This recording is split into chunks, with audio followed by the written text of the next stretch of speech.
Jika Anda orang Islam, apakah terima ataukah tidak dikatakan bahwa agama Islam hanya untuk orang-orang bodoh yang EQ-nya rendah di bawah rata-rata?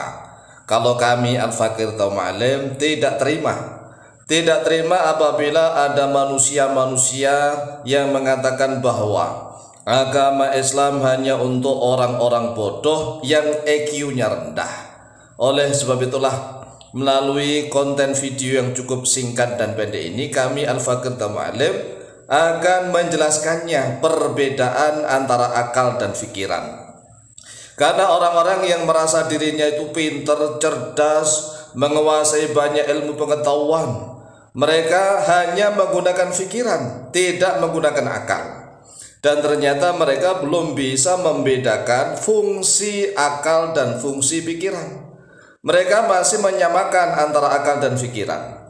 Padahal di dalam Al-Quranul Karim jelas bahwa pikiran dan akal itu dua hal yang berbeda.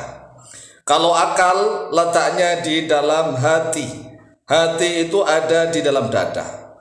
Akal ini adalah letaknya keimanan. Sedangkan pikiran letaknya di otak, otak itu di kepala. Dan inilah keblingernya orang-orang yang merasa dirinya cerdas, intelektual, banyak ilmu pengetahuan. Kemudian mereka seenaknya mengatakan bahwa agama Islam hanya khusus untuk orang-orang bodoh yang EQ-nya rendah.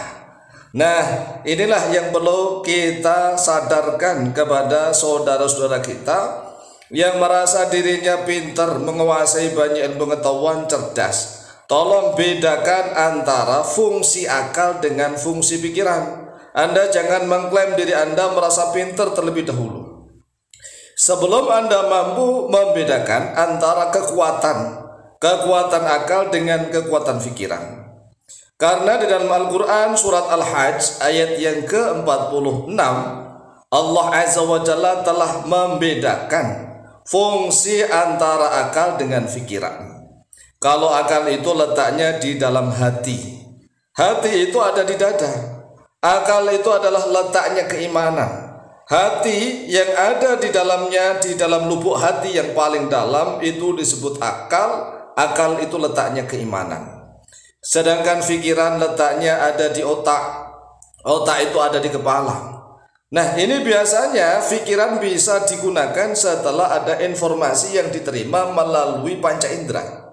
Melalui al-hawasul khams, al-hawal khosmus artinya adalah panca indera. Nah, pikiran bisa digunakan. Oleh sebab itulah perhatikan apa sih perbedaan akal dengan pikiran. Kalau akal sekali lagi adalah asliyah, sebagaimana anak kecil yang baru lahir. Anak kecil yang baru lahir itu tidak bisa menggunakan pikirannya, nggak bisa. Anak kecil kok suruh berpikir, nggak bisa. Anak kecil itu diberikan ghoriziyah oleh Allah, insting oleh Allah yang tumbuh dari akalnya. Inilah orang yang mengaku bahwa cerdas pikirannya, iya. Kan banyak sekali orang-orang yang cerdas pikirannya, tetapi hatinya dikunci mati oleh Allah, sehingga mereka tidak bisa beriman.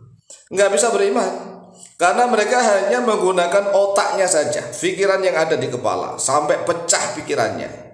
Nah, mereka ingin mengakali, ya kan, mengakali dengan kata-kata mereka yang menggunakan kekuatan pikiran mereka. Oleh sebab itulah, mari perhatikan perbedaan akal dan pikiran menurut Al-Quranul Karim. Lihat di dalam surat Al-Hajj ayat yang ke-46. Qala Allah Azza wa Jalla, a'udzu billahi minasyaitonir rajim, bismillahirrahmanirrahim.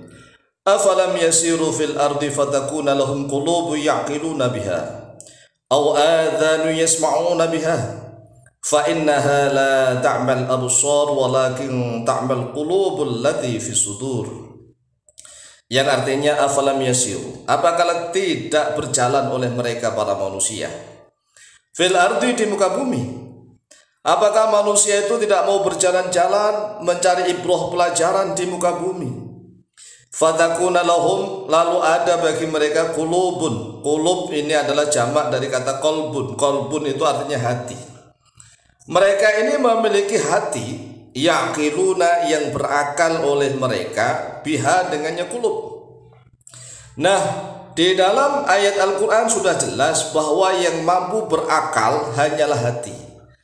Qulubun ya'qiluna biha.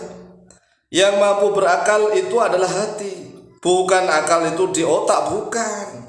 Kalau akal di otak, nggak akan bisa. Anak kecil itu ya nggak punya ghoriziyah, insting akliyah, nggak punya. Cobalah bagi orang-orang yang merasa mengaku dirinya sudah pintar, cerdas, jenius, menguasai banyak ilmu pengetahuan. Coba renungkan nih, mengapa anak kecil yang baru lahir itu kadang-kadang senyum-senyum sendiri, tertawa-tertawa sendiri. Coba jelaskan secara rasional, jelaskan secara ilmu pengetahuan, bagaimana begitu? Belum lagi bagaimana Allah menciptakan manusia itu dari pertemuan dua air sperma.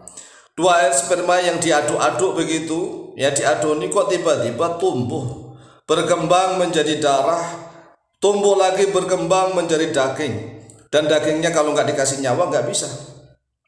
Coba jelaskan secara ilmiah, bagaimana caranya? Coba, ayo, antara dua sperma dijadikan satu, kemudian kita adonin, diaduk-aduk, apakah nanti akan berubah menjadi darah? Setelah misalnya berubah jadi darah, coba diaduk lagi, diaduk-aduk, apakah nanti akan berubah jadi daging? Setelah menjadi daging, apakah akan hidup? Akan hidup dikasih nyawa. Nah, inilah orang-orang yang selalu menyembah akal fikirannya ini akan blunder. Mereka mempersoalkan keimanan, sedangkan mereka hanya menggunakan fikirannya saja, tidak menggunakan akalnya. Masalah keimanan itu adalah urusan akliyah, bukan urusan fikriyah. Sebagaimana kata Allah di dalam surat Al-Baqarah yang mengatakan bahwa Allah sudah mengunci mati hati mereka. Khatamallahu ala qulubihim. Khatamallahu ala qulubihim, Allah sudah mengunci mati hati mereka. Kalau hati itu sudah dikhotam, dikunci mati oleh Allah, maka akal yang ada di dalam lubuk hati itu akan mati. Walaupun manusia itu cerdas secara fikrian, secara fikirnya, intelektualitasnya, tetapi tidak akan mampu menerima keimanan. Au adzanun yasma'una biha, kata Allah, atau mereka memiliki telinga yang mampu untuk mendengarkan dengan adzan. Jadi ya kata Allah, yang bisa mendengar itu adalah telinga, bukan dengkul. Mengapa bukan dengkul? Ayo coba jelaskan secara ilmiah. Mengapa yang bisa mendengarkan tidak dengkul tetapi ke telinga? Ini adalah teknologi Allah. Dan bagi orang-orang yang memang ingin merusak agama Islam, sengaja mengatakan bahwa hanya orang-orang bodoh IQ rendah sajalah yang akan memeluk agama Islam. Justru mereka itulah orang-orang bodoh. Oleh sebab itulah semoga kita senantiasa diberikan hidayah oleh Allah. Amin, amin, Allahumma amin. Demikian, lebih dan kurangnya mohon maaf. Wallahu ta'ala a'lamu bishawab.